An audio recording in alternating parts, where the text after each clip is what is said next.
ఆ మహాశివుని ఆత్మలింగం వేసిన పుణ్యక్షేత్రం గోకర్ణలో ఉన్న మహాబలేశ్వర్ టెంపుల్. నమ్మ గోకర్ణ, నమస్కార Gokarna. Hey guys, it's me Sriharsha. Welcome to my YouTube channel. అందరూ ఎలా ఉన్నారు? మన గోకర్ణ సిరీస్ లో భాగంగా ఈ 6th ఎపిసోడ్ లో మనం కర్ణాటక స్టేట్ గోకర్ణ సిటీలో ఉన్న ఆ మహాబలేశ్వర్ టెంపుల్ యొక్క ఎన్నో అద్భుతమైన విషయాల గురించి తెలుసుకోబోతున్నాం. గోకర్ణ సిటీ అగనాసిని అండ్ గంగవల్లి అనే 2 నదుల మధ్యలో ఉంది. ఈ 2 నదులు కలిసి గోవు చెవి ఆకారంలో కనిపిస్తుంది. అందుకనే ఈ ప్రాంతానికి గోకర్ణ అని పేరు వచ్చింది. ఇంకొక కథ ప్రకారం భూమాత పాతాళ లోకంలో తపస్సు చేసి భూలోకానికి వస్తున్నప్పుడు భూమాత గోవు రూపం దాల్చి వచ్చారు. ఆ గోవు చెవి నుంచి మహాశివుడు బయటికి రావడంతో ఈ ప్రాంతానికి ఆవు అంటే గో అని, చెవి అంటే కర్ణ అని, అలాగా గోకర్ణ అని పేరు వచ్చింది. మహాబలేశ్వర్ టెంపుల్ కి వెళ్లబోయే ముందు మనం కోటి తీర్థానికి వెళ్ళిపోదాం. ఇక్కడ ఒక అద్భుతమైన కోనేరు ఉంది. Let's go. కోటి తీర్థానికి వెళ్లే మార్గం చాలా బాగుంటుంది. ఎందుకనంటే కొన్ని వందల సంవత్సరాల క్రితం కట్టించిన పురాతనమైన ఇల్లులు చాలా బాగుంటాయి కాబట్టి. సో ఇదే కోటి తీర్థం అన్నమాట. చూడండి ఎంత అద్భుతంగా ఉందో. ఈ ప్రదేశం మొత్తం చాలా ప్రశాంతంగా అండ్ బ్యూటిఫుల్ గా ఉంది.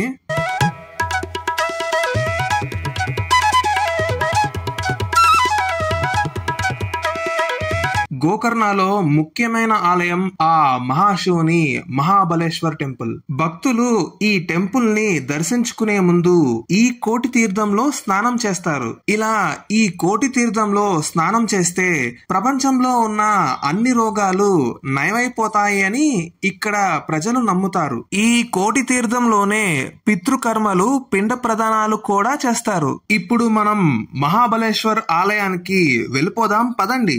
మన భారతదేశంలో అత్యంత ముఖ్యమైన పుణ్యక్షేత్రాలలో ఒకటి మన గోకర్ణ మహాబలేశ్వర్ టెంపుల్. వారణాసి, రామేశ్వరం ఎంత పురాతనమైన పుణ్యక్షేత్రాలో అంత పురాతనమైనది మన గోకర్ణ మహాబలేశ్వర్ టెంపుల్. అందుకనే ఈ అద్భుతమైన పుణ్యక్షేత్రానికి భూకైలాసం అని పేరు పెట్టారు. కాళిదాసు తన రఘువంశ కావ్యంలో ఈ అద్భుతమైన ప్రదేశం గురించి వివరించారు.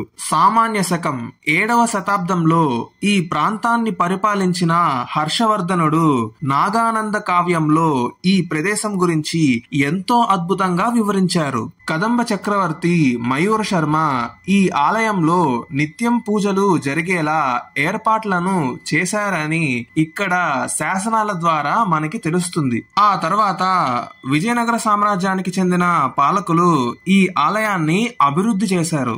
సామాన్య శకం 1665వ సంవత్సరంలో ఛత్రపతి శివాజీ మహారాజ్ గారు ఈ అద్భుతమైన పుణ్యక్షేత్రానికి వచ్చి ఆ మహాశివుని ఆత్మలింగాన్ని దర్శించుకొని పూజలను నిర్వహించారు. అదుగోండి మనం మహాబలేశ్వర్ టెంపుల్ దగ్గరికి వచ్చేసాము.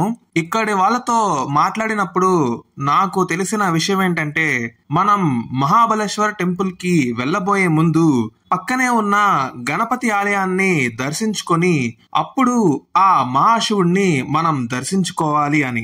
రావణాసురుడు లంకా పట్టణానికి ఆత్మలింగాన్ని తీసుకువెళ్తున్నప్పుడు గణపతి ఆపుతారు. దీనికి గాను రావణాసురుడు గణపతికి ఒక్క మొట్టికాయ వేస్తారు. అందుకనే ఈ ఆలయంలో ఉన్న గణపతి విగ్రహానికి ఒక నొక్కు కనిపిస్తుంది. ఈ సంఘటనకు మెచ్చుకున్న ఆ మహాశివుడు గణపతికి ఒక వరం ఇస్తారు. ఈ మహాబలేశ్వర్ ఆలయాన్ని దర్శించుకునే ముందు నీ ఆలయాన్ని దర్శించుకున్న తర్వాతే నన్ను దర్శించుకోవాలి అని గణపతిని దీవిస్తారు. ఈ ఆలయం లోపల గణేశుడి విగ్రహం మనకి ఇలా కనిపిస్తుంది.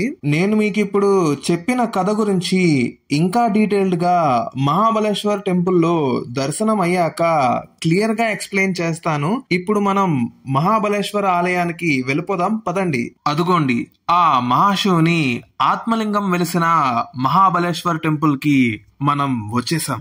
ఈ టెంపుల్లో మనం దర్శనం చేసుకోవాలంటే అబ్బాయిలు పంచా కండువా మాత్రమే వేసుకోవాలి అండ్ లేడీస్ అయితే శారీ చుడిదార్ మాత్రమే వేసుకోవాలి, లేకపోతే నో ఎంట్రీ. మీ అందరూ ఎంతగానో ఎదురు చూస్తున్న ఆ మహాశివుని ఆత్మలింగం ఇంత అద్భుతంగా మన అందరికీ దర్శనమిస్తుంది. ఈ మహాబలేశ్వర్ ఆలయం యొక్క ప్రాంగణం మొత్తం కూడాను ఎంతో అద్భుతంగా ఉంది. యాక్చువల్ గా ఈ టెంపుల్లో కెమెరాస్ నాట్ అలౌడ్ అనమాట, అందుకనే వీడియో షూటింగ్ చేయలేకపోయాను. అండ్ ఈ టెంపుల్ టైమింగ్స్ వచ్చేసి మార్నింగ్ 6 AM నుంచి 12 PM వరకు ఈ టెంపుల్ ని ఓపెన్ చేస్తారు. మళ్ళీ సాయంత్రం 5 PM నుంచి 7 PM వరకు మాత్రమే ఈ టెంపుల్ ని ఓపెన్ చేసి ఉంచుతారు.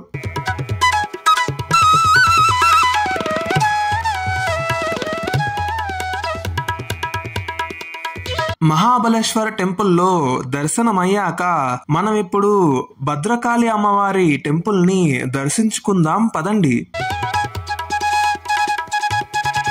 అమ్మవారి టెంపుల్ ని దర్శించుకున్న తర్వాత మనం ఇప్పుడు మహాబలేశ్వర టెంపుల్లో ఆత్మలింగం ఎలా వెలిసింది అనే కథ గురించి మురుడేశ్వర్ టెంపుల్లో ఉన్న భూ కైలాస్ మ్యూజియం ద్వారా తెలుసుకుందాం. శివభక్తుడైన రావణాసురుడు తన తల్లి కోరికని నెరవేర్చడం కోసం ఆత్మలింగాన్ని తీసుకొస్తానని మాట ఇచ్చి తపస్సుని ప్రారంభిస్తారు. ఆత్మలింగాన్ని పొందడం కోసం, ఆ మహాశివుని రాక కోసం రావణాసురుడు ఘోరమైన తపస్సును చేస్తారు. అప్పుడు నారదుల వారు వైకుంఠంలో ఉన్న ఆ శ్రీ మహావిష్ణువు దగ్గరికి వెళ్లి రావణాసురుడి మనస్సుని మాయ చేయాలి అని కోరుకుంటారు. రావణాసురుడి తపస్సుకు మెచ్చి ఆ మహాశివుడు ప్రత్యక్షమై ఏం వరం కావాలో కోరుకోమన్నారు. విష్ణుమాయ వల్ల రావణాసురుడు మహాశివుని ఆత్మలింగానికి బదులుగా పార్వతీదేవిని కోరుకుంటాడు.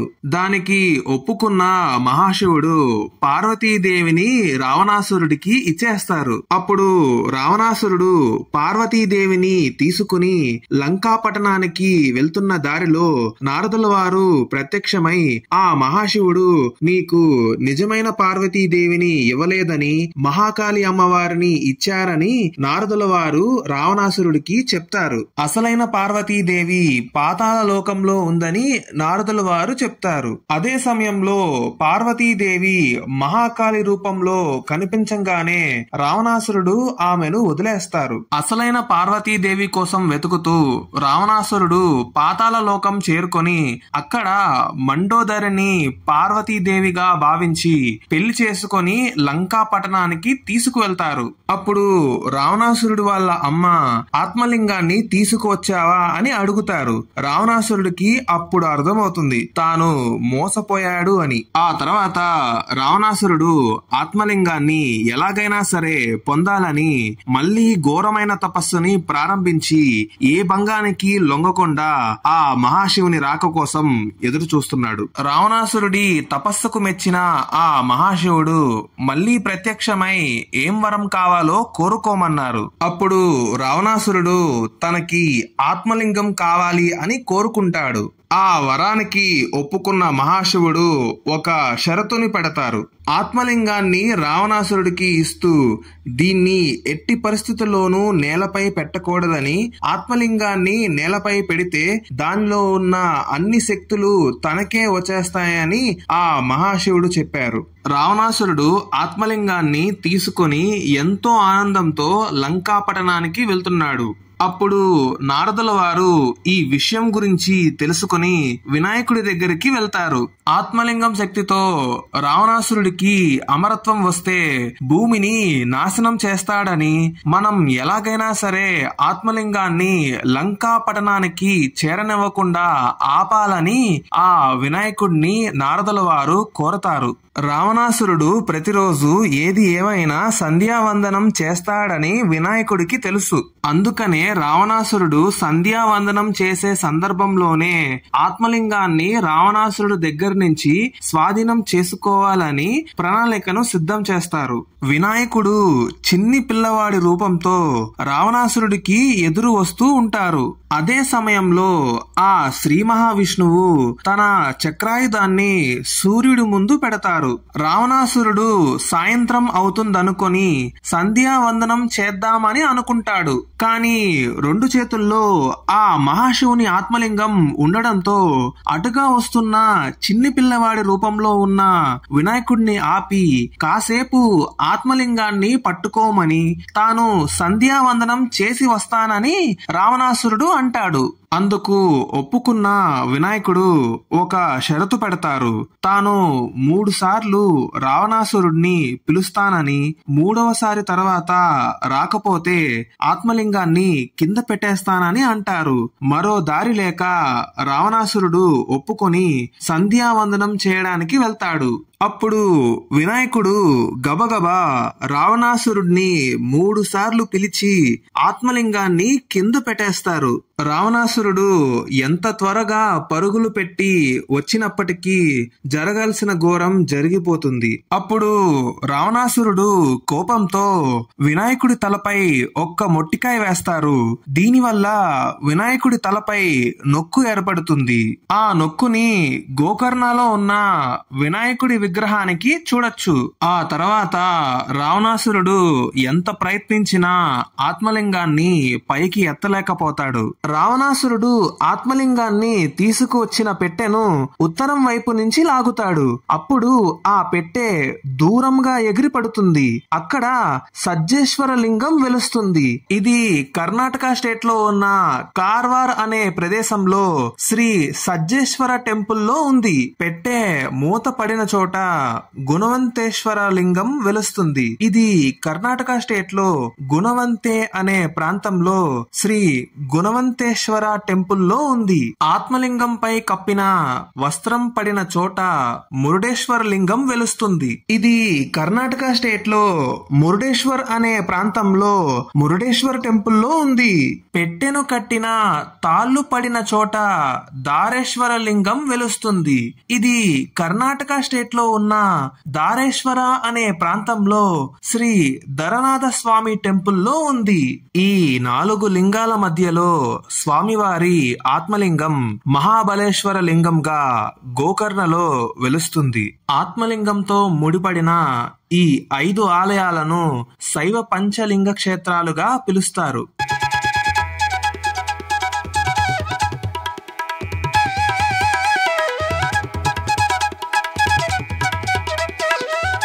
అలా ఇంత అద్భుతమైన మహాబలేశ్వర్ టెంపుల్ గురించి తెలుసుకున్న తర్వాత మనం ఈ టెంపుల్ కి పక్కనే ఉన్న ఈ షాప్ లో మన వంటకాల్లో వాడే ఐటమ్స్ అన్ని కూడాను ఇక్కడ దొరుకుతాయి.